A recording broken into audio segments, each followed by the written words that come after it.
Anggota Komisi 6 DPR RI Andre Rosiade marah dan menggebrak meja saat rapat rencana impor KRL bekas dari Jepang, Saudara.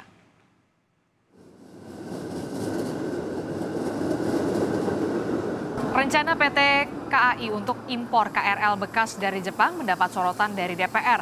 Dalam rapat rencana impor KRL, anggota Komisi 6 DPR RI Andre Rosiade marah dan menggebrak meja. Anggota DPR fraksi Partai Gerindra ini geram lantaran PT KAI memilih impor KRL bekas dari Jepang. Padahal, Saudara, Indonesia memiliki PT Inka yang bisa memproduksi kereta.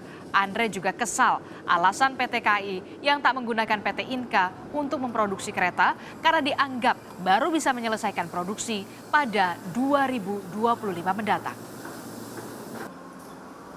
Nah, gedung kosong yang Bapak sampaikan itu, Bapak presentasikan depan kami semua. Bahwa awal 2025 barangnya sudah bisa terkirim. Berarti gedung kosong itu 2021 sudah bisa memproduksi dan 2022 sudah sampai, Pak. Jujur, Pak. Jangan berikan informasi yang sesat dan salah ke masyarakat kalau kita hanya pengen impor gitu loh.